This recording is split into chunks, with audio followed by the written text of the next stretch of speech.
დღეს 10 ოქტომბერია, ფსიქიკური ჯანმრთელობის დაცვის დღე და მიუხედავად იმისა, რომ მაქვს ძალიან გადატვირთული გრაფიკი, სტრესული პერიოდი, მაინც მინდოდა, რომ მოკლე ვიდეო მაინც ჩამეწერა ამ დღესთან დაკავშირებით, რადგანაც ამ სფეროში მუშაობ და ვხვდები, რამდენად მნიშვნელოვანია ჩვენი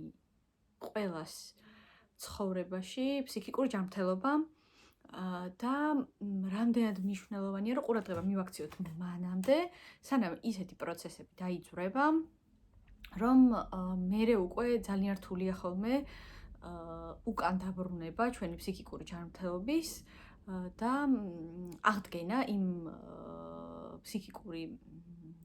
ფუნქციონირების ბევრი რაღაცის, რაც ძალიან გვჭირდება და აუცილებელია იმისთვის, რომ ფსიქიკურად ჯანმრთელები ვიყოთ და ხელი არ გვეშლებოდეს, რომ რეალიზდეთ როგორც ადამიანები და ასევე სხვადასხვა სოციალურ როლებში.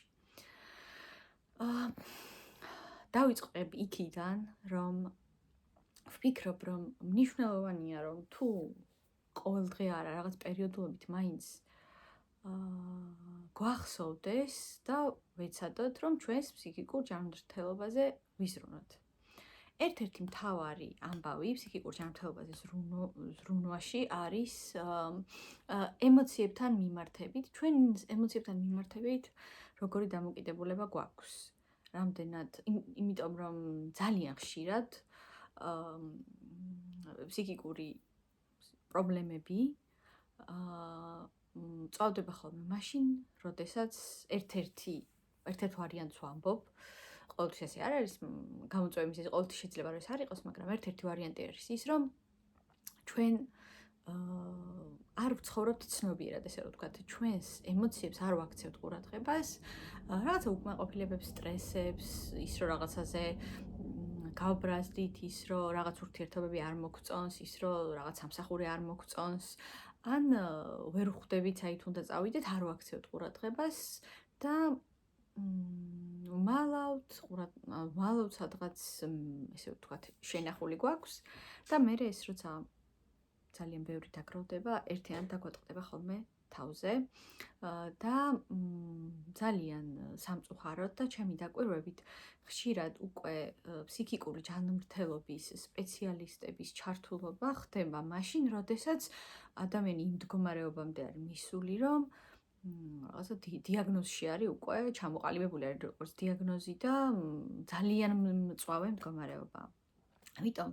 ამ ჩემი ვიდეოს მიზანი მინდა რომ ეს იყოს, რომ შეგახსენოთ თქვენც და მე საკუთარ თავსაც და მე მოგიხსენებათ, რომ ამ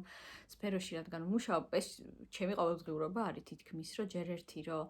სხვა ადამიანების ფსიქიკურ ჯანმრთელობაზე ვზრუნავ და მე რა თქმა უნდა, ეს ყოველდღიურად მაქვს შეხება და ყოველდღიურად მახსოვს, რამდენად მნიშვნელოვანია, რომ ასე ვთქვათ, პირველ რიგში საკუთარ თავთან კონტაქტი არ დავკარგო. ფსიქიკური ჯანმრთელობის სფერო ძალიან დიდი სფეროა, რომელიც მოიცავს როგორც დარღვევებს, ასევე თვითონ ჯანმრთელობას და ჯანმრთელობის შენარჩუნებას.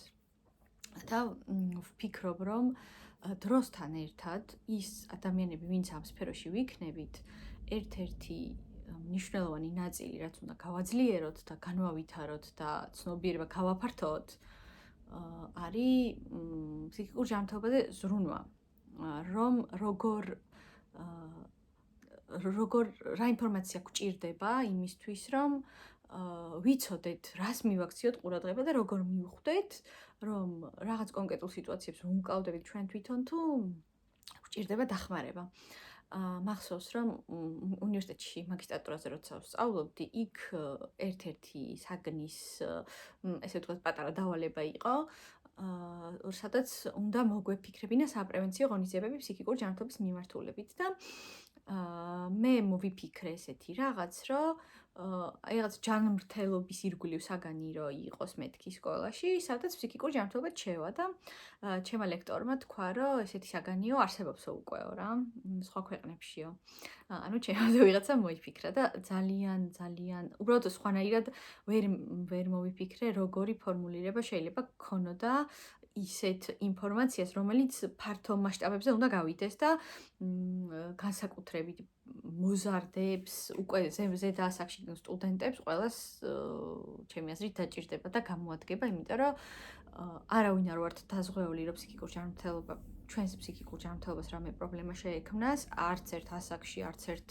რა ვიცი, სოციალური სტატუსი თუ ოჯახური მდგომარეობა რაც არ უნდა იყოს. და ამიტომ ძალიან მნიშვნელოვანი თემა არის და არა მარტო იმიტომ, რომ მე ამ სფეროში ვარ, არამედ ხვდები ზუსტად ჩემი გამოცდილებიდან მივხვდი მაგას, რომ არიან ადამიანები, ვინც საერთოდ არასდროს ამით არ დაინტერესებულა და უცებ რაღაც ასაკში ისეთ მწვავე მდგომარეობაში აღმოჩნდა, ან ძლიერი შფოთვა აქვს, ან შეიძლება რაღაცა დეპრესიული ფონი აქვს, ანუ რა თქმა უნდა, მრავალფეროვნება არის სიმპტომების, რაც შეიძლება გქონდეს და რაც ძალიან გვიშლიდეს ხელს, რომ გქონდეს, ესე ვთქვათ, სრულფასოვანი ცხოვრება, გულისხმობ იმას, რომ ურთიერთობებშიც რეალიზებულები ვიყოთ, საქმიანობაშიც, ჩვენი თავისთვისაც გქონდეს დრო და როდესაც სამწუხაროდ ეს ფიზიკურ ჯანმრთელობასაც ეხება, როდესაც ადამიანს რაიმე დიდი პრობლემა აქვს, ის ხდება ხოლმე, რომ მისი ცხოვრება ამ პრობლემის ირგვლივ ტრიალებს, როგორც ფსიქიკური ჯანმრთელობის მიმართულებით, ასევე ფიზიკური ჯანმრთელობის სფეროშიც ესეა. და ამაზე ბევრი კვლევა არსებობს, როგორ იცვლება ადამიანის ცხოვრება, როცა ფსიქიკური ჯანმრთელობის პრობლემა აქვს და ამიტომ იმაჩნია ძალიან მნიშვნელოვნად, რომ ეს თემა სულ გვახსოვდეს, სულ იყოს ჩვენს ცნობიერებაში, რომ ვიზრუნოთ მანამდე, სანამ ისეთ მდგომარეობაში აღმოჩნდებით, რომ მერე უკვე ძალიან რთულია ხოლმე რაღაც შედეგის მიღწევა. ხშირად ხო ვეკითხები ხოლმე ადამიანებს, ვისთანაც ვმუშაობ, რომ აი მაგალითად ეს კონკრეტული სიმპტომი როდის შეამჩნიე, ან მაგალითად ავიღოთ შფოთვა, როდის შეამჩნიე და ხშირად არის ხოლმე, რომ ეს არა ძალიან მწვავე, მაგრამ რაღაც სიმპტომები შეიძლება რომ ათეულობით წელსაც კი ითვლიდეს და უბრალოდ რაღაც მომენტში იმხელა ნიშნულს მიაღწია, ასე ვთქვათ, რომ უკვე ადამიანი ძალიან ცუდად არის ამის გამო. ხო და ამიტომაც ვფიქრობ, რომ თუ ინფორმაცია გვექნება, რა არის, რა რას ნიშნავს, როგორ შეიძლება რომ მოვიქცეთ, ვის შეიძლება რომ დახმარება ვთხოვოთ, მერე უკვე მარტივია უფრო ვიცოდე როგორ ვირეაგირო. იმიტომ რომ ძალიან ხშირად მიფიქრია იმაზე, რომ ადამიანები თვალს ხუჭავენ რაღაც პრობლემებზე მხოლოდ იმიტომ, რომ უბრალოდ არ იციან მერე როგორ მოიქცნენ. იგივე არის ხოლმე როგორც დასრულების შემთხვევაში, იგივე არის ხოლმე ბავშვების შემთხვევაში, მოზარდების შემთხვევაში, ეს ბავშვებთან მომუშავე სპეციალისტებისთვის ძალიან ნაცნობია, რომ აი სკოლაში მაგალითად როცა ბავშვს პრობლემები აქვს, ხშირად მშობლები თითქოს არ იმჩნევენ ხოლმე და აი სულ მიფიქრია ამაზე, რატო შეიძლება მოხდეს და მე მივხვდარ ვარ, რომ ნუ ერთი ის რომ მიიღება უჭირს და ასე შემდეგ, მისი პიროვნული სირთულეა ეს. მეორე ის არის, რომ ახლა ხო რა თქმა უნდა, მე თუ მაგ შეხება ეს ნიშნავს, რომ უკვე ეს გამარტივებულია, იმიტომ რომ უკვე ფსიქოლოგს იცნობს და შეუძლია რომ აზრი კითხოს, მაგრამ ხშირად როცა ადამიანებმა უბრალოდ არ იციან ინფორმაცია არ აქვთ, ვერ ხვდებიან როგორ მოიქცნენ, როგორ მიუდგნენ ან სად მოძებნონ ადამიანები და რეგიონებში უდიდესი პრობლემაა კიდე ამის, რომ ვისთან მიიყვანონ და უშუალოდ ვიპოვე და ძალიან შორმანძილზე შეიძლება ვერ ატარო, ხო, ვერც ბავშვი, ვერც ზრდასრული, ამიტომ ამ სფეროში, ამ მიმართულებით გვჭირდება ძალიან ბევრი შრომა, მუშაობა, ინფორმირება, რომ რაც შეიძლება მეტი ამ ინფორმირების საფუძველზე მეტმა ადამიანმა დაინახოს, რომ აქვს სამუშაო, რომლის გამოსწორების შემთხვევაშიც მისი ცხოვრება ბევრად უკეთესი იქნება და ამისთვის გაჩნდეს სერვისები, რომელიც მოემსახურება ადამიანებს და რომელიც დაეხმარება, რომ რაც პრობლემას უქმნის, რაც სირთულეს უქმნის, ის აღმოფხრან.